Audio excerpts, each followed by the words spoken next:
Hello everyone, क्या हाल चाल, कैसे हैं आप सब। उम्मीद करती हूँ कि आप सभी अच्छे होंगे। And welcome back to the gossip bee. तो आज के वीडियो में हम पोपली के बारे में भी बात करेंगे और अंशु के बारे में बात करेंगे।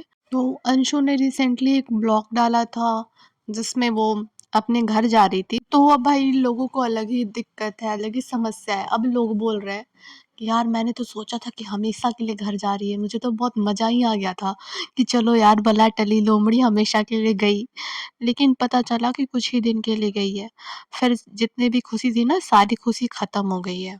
कुछ लोगों को ये भी समस्या है कि अंशु जब जा रही थी तो वो इतना नाटक क्यों कर रही थी, कैमरा दिखा के रोक क्यों रही थी, आंटी जी को पकड़ क्यों रही थी इतना, और बोल रही थी यार मम्मी मैं जल्दी आ जाऊंगी, और फिर ऐसे सिंपैथी लेने का ट्राई कर रही थी और आंटी जी को कैमरा में ले रही थी।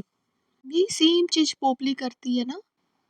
खैर अभी तो मतलब पोपली का मतलब मायके में आना जाना तो कोई बहुत बड़ी बात नहीं है, कभी वहीं रहती है कभी मथुरा रहती है, उसका कोई फिक्स नहीं है। क्योंकि पोपली अपने भाई के साथ रहती है और अल्टरनेट बेसिस पे अपने मम्मी के घर भी जाते रहती है। तो पहले बट जब पोपली नई नई जब जाती थी तो कैमरा पे दिखा के अपनी मम्मी को सूट करती थी, रोती थी। एक तो बकायदा ब्लॉग भी बना रखा है पोपली ने, आप उसके चैनल पे जाके देख सकते हो, जहाँ पे कैमरा को कहीं और स्टैंड करके अच्छे से परफेक्ट जगह पे बैठा रखा है और मम्मी को लेके रो रही है और ससुराल वालों की बुराई कर रही है। हाँ, हाँ, शायद आपको याद आ गया। हाँ, उसी वीडियो से पोपली ने कंट्रोवर्सी करने की शुरुआत की थी। मतलब वो वीडियो से शुरुआत की थी पोपली ने, और उसके बाद क्या-क्या किया था पोपली ने, उसके बाद वो ससुराल से बाहर भाग गई थी और लोगों को ऐसा मतलब मैनिपुलेट किया था कि उसके ससुराल वालों ने उसको निकाला है, जबकि वो खुद भाग गई थी। और उसके बाद उसने जाकर क्या हगा था यार, सच में। मतलब उसने कोई कमी नहीं छोड़ी थी। और बात करते हैं कि अंशु आंटी जी को दिखा रही है व्यूज़ के लिए, तो वो भी तो अपनी माँ को दिखा के रो रही थी ना। अपने पापा को दिखाती है जब भी जाती है, अपने पूरे ख़ानदान को दिखाती है, तो वो व्यूज़ के लिए नहीं करती क्या?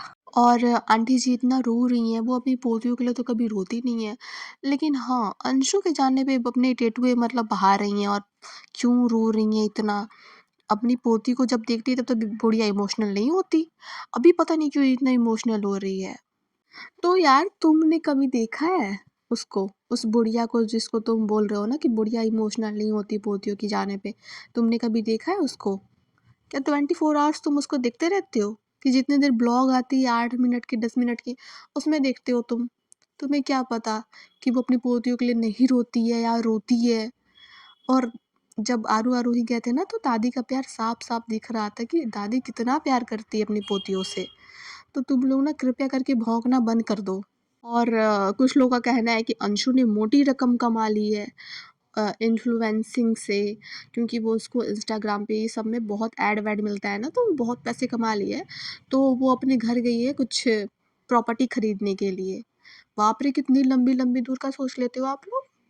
सच बात है। इसलिए ना पोपली ने जो राजवीर भाई के मरने के बाद जो पोपली ने वीडियो को मोनेटाइज़ करके पैसा कमाया था, और किसी मृतक की बॉडी को नहीं दिखाते, उसने वो भी कर दिया था। और मैं बोलूँ क्या, ये सब उसने डॉलर के लिए किया था।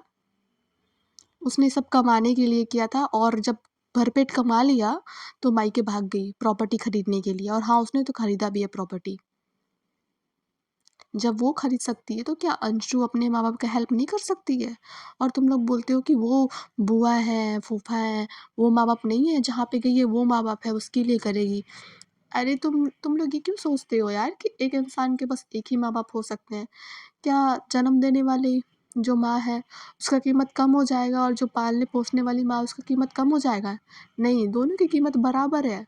एक ने जन्म दिया, एक ने पाल-पोस के बड़ा किया है, तो दोनों माँ हैं उसके लिए। जैसे कृष्ण भगवान की 2 माताएँ थी ना, देवकी माता, यशोदा माता, तो कृष्ण भगवान के लिए दोनों का कीमत कम नहीं था। दोनों को बराबर ही प्यार करते थे, और जो हम हैं वो हम भी जानते हैं कि यशोदा माँ का प्यार कम नहीं था और देवकी माता का भी प्यार कम नहीं था। अब तुम लोग बोलने लगो कि यशोदा माँ उसकी माँ थोड़ी थी, वो तो पता नहीं कौन थी, वो तो उनकी माँ नहीं थी।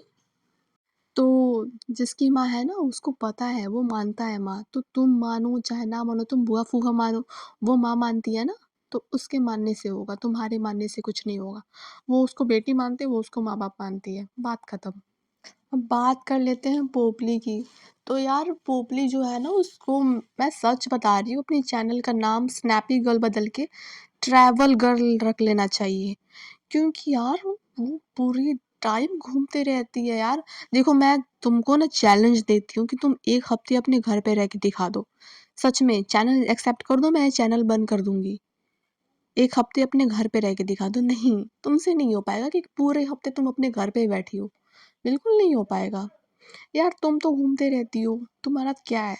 लेकिन जो तुम्हारी बेटी है, अब पता नहीं यार बेटी कौन से बोर्ड में पढ़ती है और कौन से मतलब स्कूल है, वो पता नहीं क्या है कि जहाँ पे बिना पढ़े इंसान टॉप हो जाता है। कभी पोएम में टॉप आती है, तो कभी किसी और चीज़ में टॉप आती है, और पता नहीं कैसे टॉप आती है यार। क्योंकि जब नॉर्मली हमने स्कूलिंग की थी, तब तो मतलब ऐसे एब्सेंट होके हमने टॉप नहीं किया था। पर पता नहीं पोपली की बेटी कौन से स्कूल में पढ़ती है। और ये जो पोपली का भाई है ना, ये पोपली की तरह ही पागल है। क्योंकि कोई ऐसा इंसान नहीं होगा ना जो अपनी बहन की बेइज्जती करेगा ऑन कैमरा। और ये मतलब बहुत बार कर चुका है। एक बार और इसने कुछ पोपली को मनहूस ऐसा कुछ बोल दिया था। और अभी रिसेंटली पोपली के भाई ने एक वीडियो डाली है, उसमें उसने थंबनेल क्या डाला है पता है? भाई 1 नंबरी, बहन 10 नंबरी। मतलब यार देख कर इतनी हंसी आई मुझे, मत पूछो, कितनी हंसी आई मुझे। एकदम 1 नंबर का पागल इंसान है। इसने अपनी बहन की बेइज्जती कर डाली है इस थंबनेल में अच्छे से, और मतलब बता भी दिए लोगों को कि हाँ, जो हमें लगता है ना कि पोपली 10 नंबर ही है, सही लगता है भाई, सही लगता है हमें कि ये पोपली 10 नंबर ही है, और 1 नंबर की चालू इंसान है, मतलब समझ ही रहे हो ना आप। अब आप लोग को तो पता ही होगा, अंशु ने एक वीडियो डाली थी उस चैनल के खिलाफ जो उसके लिए गंदे गंदे थंबनेल्स बनाती थी। और उसने हम लोग से रिक्वेस्ट भी किया था कि सब लोग जाके उस चैनल को रिपोर्ट करो। तो भाई एक महानुभाव निकल के सामने आई हैं। अब उनका इतने टाइम के बाद ये कहना है कि ये अपने टाइम में तो मतलब आ गई, अपने लिए स्टैंड लेना बहुत अच्छी बात है। लेकिन जब पोपली की एक फ़ोटो वायरल हुई थी, मतलब एडिटेड फ़ोटो थी वीकनी में, वो द रॉड कंट्रोवर्सी जब चल रही थी ना, उस टाइम उसकी एक फ़ोटो वायरल हुई थी।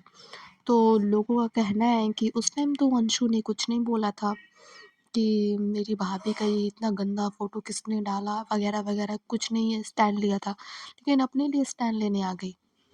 तो इस हिसाब से हम ये भी बोल सकते हैं ना कि जो पोपली है उसने इस बार अंशु के लिए कोई स्टैंड नहीं लिया। और जहाँ तक बात है उस एडिटेड फ़ोटो की, तो वो 101% पोपली ने ही खुद से एडिट किया था।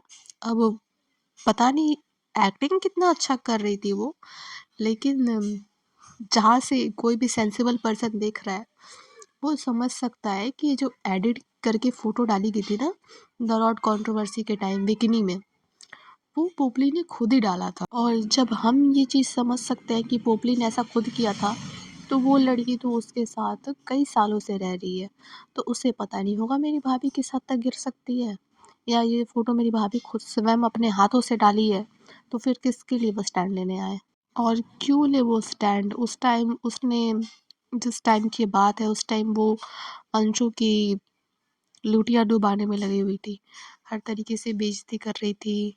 छोटी जीजी ये है, मेरा चैनल हड़प ली है, द रोड चैनल, उसको द रोड कहाँ गया अंशु बता, वगैरह वगैरह। तो उस टाइम वो अलग ही अंशु के पीछे पड़ी हुई थी, तो अंशु इसके लिए क्या आवाज़ उठाए? अब ये बात अंधभक्तों को समझ में नहीं आएगी, क्योंकि समझदारी की उम्मीद तो हम अंधभक्तों से कर ही नहीं सकते। तो चलो यार, आज के पॉडकास्ट में बस इतना ही। मिलती हूँ आपसे किसी नए पॉडकास्ट में। और अगर आपको ये वीडियो पसंद आई तो प्लीज़ इस वीडियो को एक लाइक ज़रूर करिएगा, और कमेंट सेक्शन में अपनी राय बताना बिल्कुल भी मत भूलिएगा।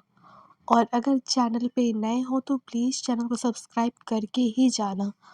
और मिलती हूँ मैं आपसे किसी नए वीडियो में। तब तक के लिए bye, and stay tune for more gossip.